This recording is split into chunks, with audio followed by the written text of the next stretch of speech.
Okay. Thank you so much, Bob.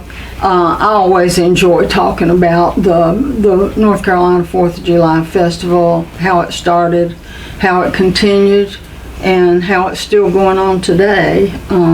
Although currently I'm not involved with it, but it's heartwarming to see that it does continue.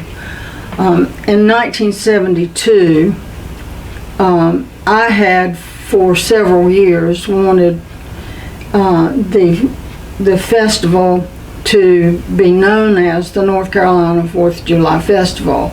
And traveling with the Queen, there were so many of the more respected festivals in the state that had that beginning on their title, like the North Carolina Azalea Festival at Wilmington, or the North Carolina Rhododendron Festival in Bakersville, North Carolina.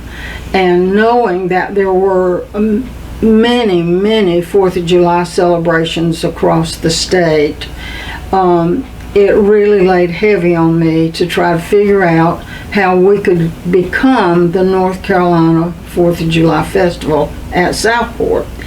And I had inquired a lot of different ways, but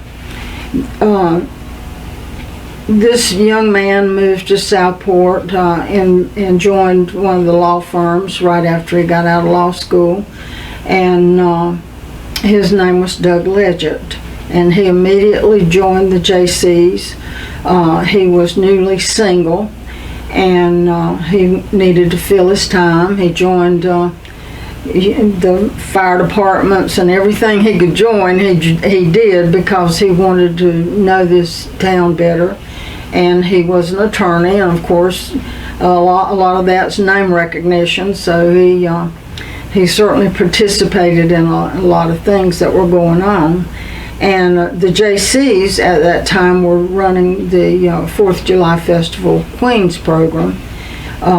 It had gotten to be too much for me and the smaller JSET organization, which were the wives of the JCs.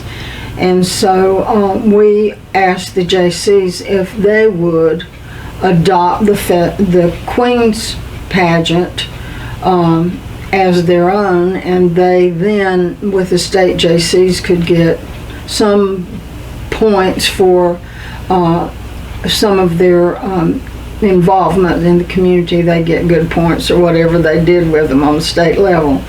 But anyway, they accepted the offer, and they became the sponsor of the pageant.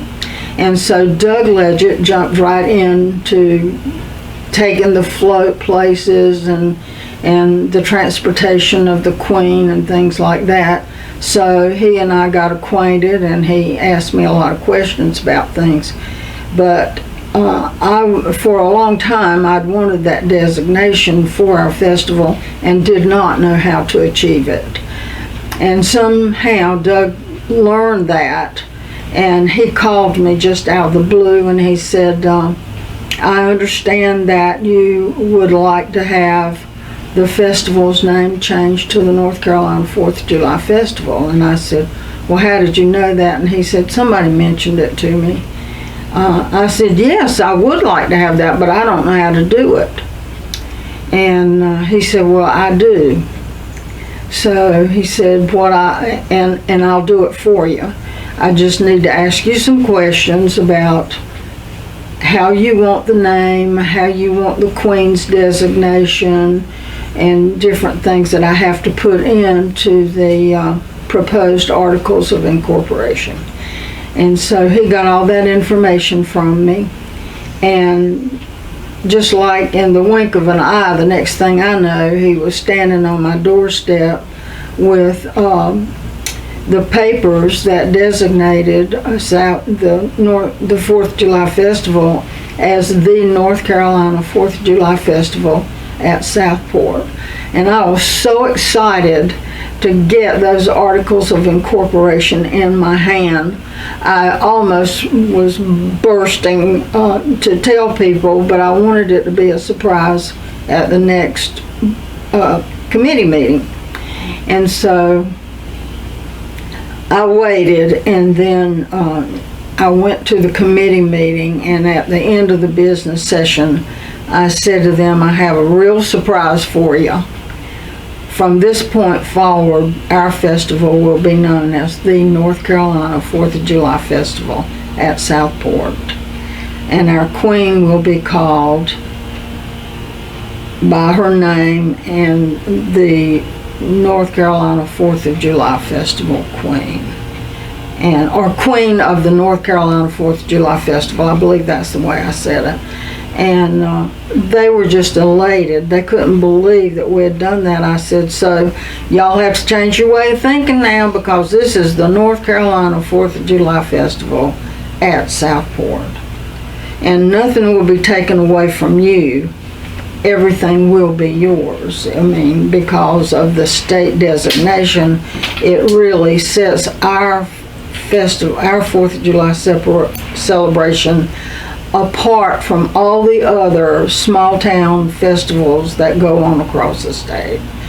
And from that point on, it really did grow. I mean, that designation made a real difference in the way I marketed, because I did, from the very beginning, I was the promotion and marketing person for the festival. At the very first meeting, the chairman, who was Harold Aldridge, asked me if I would take that committee, and I said yes. And so the Queen became a part of the promotion for the festival. And so I set about finding out how to make contacts so that we could travel and go to events and promote our festival. And our traveling on the road was my indoctrination times for the Queen, to educate her as to what she was supposed to say when she was asked several questions.